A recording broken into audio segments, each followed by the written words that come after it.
इसके पहले तक साउथ मूवीज को सिर्फ साउथ में ही देखा जाता था, वहीं पे ही उनका क्रेज होता था। लेकिन कुछ सुपर्ब एक्टर्स की वजह से आज साउथ मूवीज को ना सिर्फ इंडिया में बल्कि पूरे विश्व भर में देखा जा रहा है और सराहा भी जा रहा है। उनमें से एक सुपरस्टार का नाम है अल्लू अर्जुन। बंदे की एक मूवी रिलीज हुई जिसका नाम है अंगू वैकुंठपुरथु। मुझे मलयालम बिल्कुल नहीं आती, लेकिन उस बंदे की कॉमेडी पे मैं खूब हंसा, उस बंदे के इमोशनल सीन्स पे मैं खूब इमोशनल हुआ और उस बंदे की डांस का तो जवाब ही नहीं है। 3 दिन से मेरी कार में उसी मूवी का गाना बज रहा है जिस मूवी के लिरिक्स मुझे बिल्कुल समझ में नहीं आते।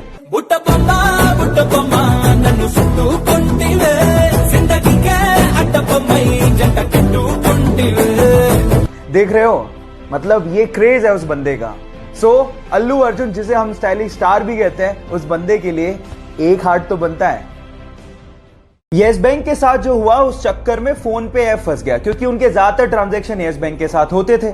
अब 6 मार्च को अचानक से फोन पे ऐप ठप पड़ गया, जिसकी वजह से लोगों को परेशानी हुई। अब इसका फायदा उठाते हुए उनके राइवल पेटीएम ने ट्वीट करते हुए कहा कि डियर फोन पे, पेटीएम सबको अपनाता है, हम आपके कामकाज को संभालने में सक्षम है, हमें आपको सुधारने का मौका दीजिए।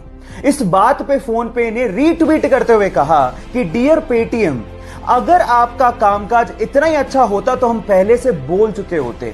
और उसके बाद जो उन्होंने लिखा वो आप लोगों को सुनना चाहिए।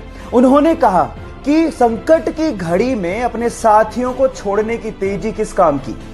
Foam is temporary but class is permanent. So guys, यहां सीखने लायक बात यह है कि संकट की घड़ियां आती जाती रहती हैं। इस सिचुएशन में अपनी साथियों का साथ कभी नहीं छोड़ना चाहिए, क्योंकि वक्त बदलते देर नहीं लगती।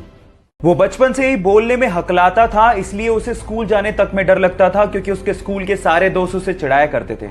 एक दिन उसने अपने दोस्त को कहा कि वो बड़ा होकर एक्टर बनना चाहता है। इस बात पे उसके दोस्त ने रिप्लाई किया कि तू एक लाइन तो ढंग से बोल नहीं पाता, तू एक्टर कहां से बनेगा। ये बात उसके दिल को लग गई और तब उसने स्पीच थेरेपी करने की सोची और धीरे धीरे इंप्रूवमेंट भी आने लगी। इसके एक्टर बनने की बात उसके डायरेक्टर पिता को भी पता थी, लेकिन वो इस पक्ष में नहीं थे। लेकिन एक दिन पिताजी जब कहो ना प्यारे की स्क्रिप्ट लेके शाहरुख खान के पास गए तो उसने उसे करने से मना कर दिया। आनन फानन में उन्होंने अपने बेटे को लॉन्च करने की सोची और जब 2000 में कहो ना प्यारे रिलीज हुई तो यह लड़का रातों रात स्टार बन गया। Yes guys, I am talking about Asia's handsome hunk, most superb dancer and most superb actor Hrithik Roshan. Guys, difficulties हर किसी के लाइफ में आती हैं, लेकिन उसे फेस करने वाला ही सुपरस्टार बनता है।